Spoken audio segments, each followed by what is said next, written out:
What's going on, guys? Welcome back to RC Everyday. So I think this is the stopping point for this video. I could go ahead and finish the interior, but I want to do some brainstorming first. Got a couple things to figure out with this interior. So the steering column is just a M3 RC four-wheel drive suspension rod, and that is a cast something piece of a Tonka, vintage Tonka truck, fire truck hose reel that I've had the steering wheel. Talked about that in another video. I pulled that off of old number one because this is kind of taking the place of the original build. This is the same colors. I'm using the dash out of it. That body fell apart, so we're repurposing some of the scale bits for this one. So I'm not sure yet. I drilled a hole in the firewall and put a rod through it, and it's hanging off the dash. So the dash is vintage model car from the 32 Roadster. Super brittle, super fragile. And the steering wheel support, the drop down bracket, is the same thing. It's just chrome plated, fragile plastic. So I don't feel warm and fuzzy about having that steering wheel sticking that far out. I can shorten the rod and we can play with all that, but I may go to a lighter weight option. This one looks awesome, but again, that weight of it, not 100% sure yet what we're going to do. So I did have to drill some holes in this body, and it's a gut-wrenching after you've already painted it. But the shifter, Cammie sent me that a long time ago with a bunch of parts. That's from one of the Eagle Moss 1/8 scale Willys Jeeps, and she sent me a bunch of little odds and ends from it. We used the tires and wheels on the green 5 window, and yeah, that shift knob I thought fit the bill. It's kind of army green. It's got a nice boot. Looks old. I'm thinking it's got 2 mounting holes. I need some long self-tapping M1 screws. If such an animal exists. I don't have anything small enough for that. That stuff is all cast something, pot metal. It is very, you can see the piece of it here where she had cut the shifter out. The screws that came with it are super tiny. They strip out very easily. So, and it won't fit the floor on that. You saw I had to grind out down the arch of the trans tunnel. But I think the positioning and stuff is right. I've got it where it snaps in there nice and tight, but I do want to permanently attach it. I am planning on putting carpet in this rig because the floor, I can't get in there. I can't sand it. Can't really do much with it because it's all one piece. If this was printed, if I'd have designed this print, which I don't know how to do, I would have kind of figured things out, made the floor where it like snapped in or something, so you could kind of do some mods to it. So that's why I haven't gone forward with the dash, because the dash also is only going to be held in with glue, and I don't want that giant thing just pulling it down. This is barely holding it up with this clip, and on top of that, it has to be glued in with the windshield between the body and the dash. So got some thinking to do on that. We're going to use Lexan for the windows like we always do, but yeah, not gonna rush it. So I'm gonna pull this out so I can show you around a little more. Get that off of there before we break the dash. The dash is so delicate. So the seat actually worked out fantastic. So my plan, since we got rolling on this, was the battery's got to go inside. There's absolutely nowhere on the chassis for it to go.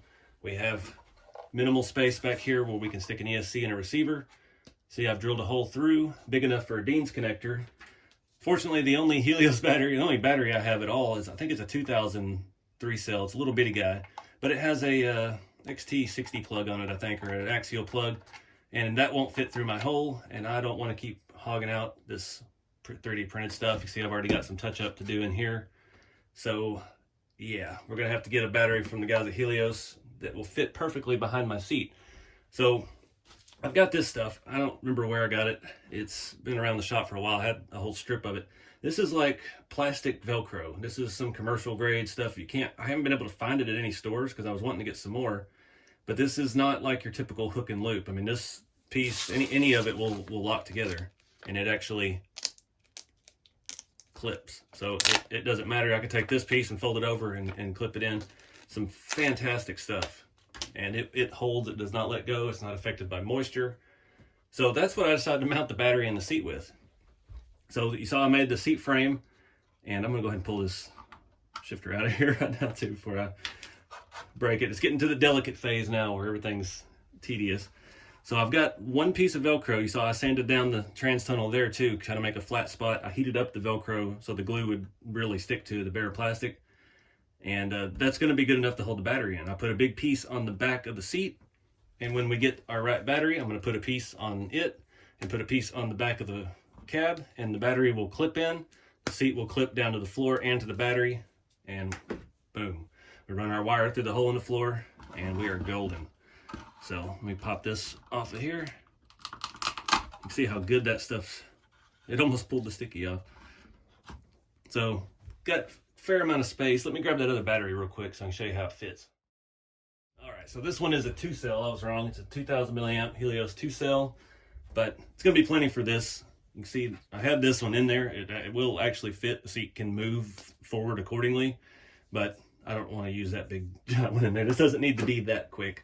2-cell is going to be plenty, but I can't get that connector through there, so it's going to set in there like so. It's going to set up a little bit more too, I believe, and then we'll just lock it all in. Nice snug fit.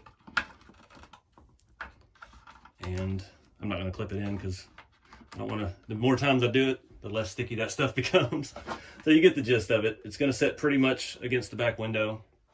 I think it's going to work out great. Just got to get the battery with the right connector on it, or swap that one out, which I'm not keen on doing. Not very good at soldering, and I don't want to spark battery, a LiPo together in my shop and set fire and burn everything down. So that's where we're at with the interior. I'm happy with this. I found enough pieces of my old seat cover. This is actually a seat cover I had in 2012 on my 2012 Honda Civic, because I worked in a locomotive factory doing rust prevention and paint repairs on locomotives, and I was filthy every day. So I bought a seat cover for the driver's seat, and yeah, that's what I've been using in all the rat rods and stuff over the years, and we're finally just about out of it. I've learned from doing seats, it's better to do 2 sections. So I kind of leave a crack like a real seat. The cushions, there's a little space, you know, seat belts would come through on a traditional bench seat, and really tuck it down in there and get it. I use that 3M spray adhesive, works well. The corners are easy. You just crease it together and then you hold it flush, cut it as tight as you can, and it kind of, the glue kind of seals it together. I mean, eventually it'll fray if I keep fidgeting with it, but I opted to do the seats like this because I didn't know how far down I was going to put it over the trans tunnel, but I think this worked out well. It gives this a little flex as well, which is going to allow it to fit the curvature of the tunnel. Even, you know, I did straighten it out a little bit, but there's only so much I can do. Again, the floor, I had to use that flat blade on the Dremel and stick it down in there, and, you know, catches the wrong thing, then we got problems. So the easiest way to do that was like that. Seat back's a little taller. I did wrap it over, and it kind of give us a little bit of a additional, probably a 1/4 inch, maybe a little bit more for the battery. And yeah, if we need to, I can get in there and grind some of this wall. You can see how thick that is. That's probably 1/2 inch thick of print between the underside and this inside. And we could just come back and notch that and grind it out where the battery could set back even further, but I don't think we'll have to do that. That's why I opted for this little flat battery. That's what's great about these LiPos. Everything, you can get the size that you need. That's kind of how I shop every time I'm at an event and I go talk to the guys at Helios. I don't, you know, I typically run these in all my rigs, on-road, off-road, crawlers, doesn't matter. These are great. It's good size. It fits in the TF2s and the Blazer without getting in the way of the interior, and it's got plenty of punch. But with the rat rods, it's kind of about what fits, not really, I'm not looking for, you know, the biggest battery. I'm not looking for the most, you know, not the biggest thing. I'm not looking for tons of power with these. I just need something concealable. So I think that one will work out well. We just got to get the right connector. Before we move on to the chassis and stuff we did in the beginning, I still don't know what I'm gonna do about the taillights. I'm so far ahead on filming right now. I took a week off, and I don't even know what I've talked about. So I drilled these out. This had printed like bullet style taillights, a little too modern for my taste. I have these are resin cast 58 Chevy, because I've had several 58 Chevys over the years. So I found some model car resin cast 58 Chevy taillights, and I cut them down and I started trying to put them in here, and they got jelly. They turned to mush, and they won't stay in, and as they take their shape back after they start to harden again, and they just pop out. So that didn't work. I'm not in love with the quad tail light. I'm really not in love with the license plate frame, so I'm thinking we may shave all this and re-weather the back of the body and blend it. But I don't know. I mean, I could get somebody to print me some hard plastic print tail lights and do some stuff like that, but I'm not digging the look. A French license, I mean, it's in the mini truck. I don't need a French license plate box. I think it's a little out of character for the direction that we've gone with this, with the period correct wheels and tires and motor and the stuff we're doing. So I think that may be in the works in the future video. So I started this, I've been putting this off. That's part of the reason I took a week off from filming, because I didn't want to have to take these wiring back out of this thing.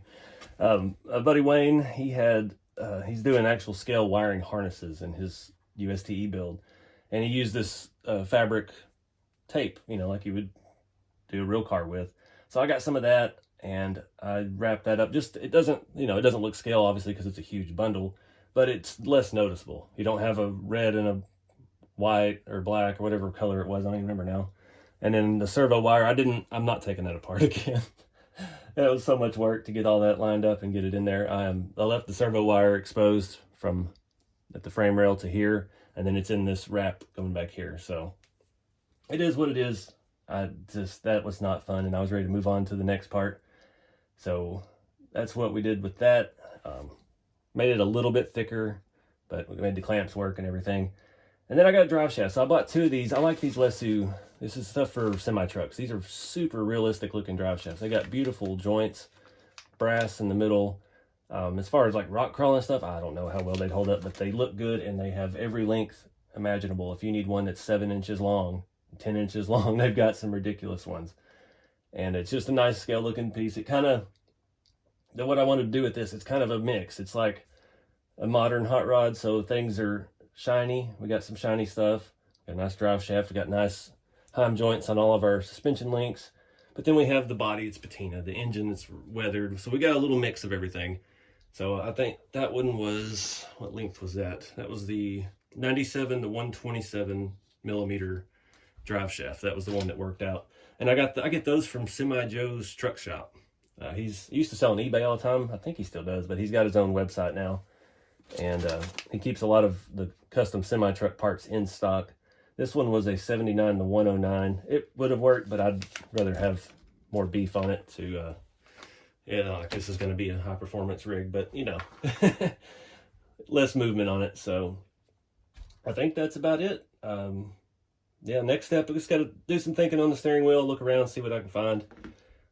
Really happy with how the seat came out and the mount. I had no idea going into this how I was going to mount it. I just knew, like, all right, well, it's going to be metal frame. I'm going to wrap it in this stuff. I use RC four-wheel drive axle packaging. It comes with the fluffy foam around the axle, but in the back of the package, there's a thin, is that probably a 1/4 inch rubber foam material. And that's what I use for the seat cushions. And like I said before, I leave that crack in the middle, so I cut the bottom one a little shorter so it didn't go all the way to the back. So we had some gap in there to tuck all that fabric down into. And this seat cover's dirty and stuff. Like I said, this actually came out of my car. So I think that's it. Oh, I did glue the tires finally. I got a bunch of goodies from Cow RC. So I got some actual tire glue now. And I had the little fine tip nozzle adapter. Got it in there. Got these model car tires glued on these RC19 RC wheels. So yeah, it'll work. So I think that's it. I'm going to wrap this video up, guys. Appreciate y'all watching. Get out there, do something with the hobby. Keep it scale, and I'll see y'all next time.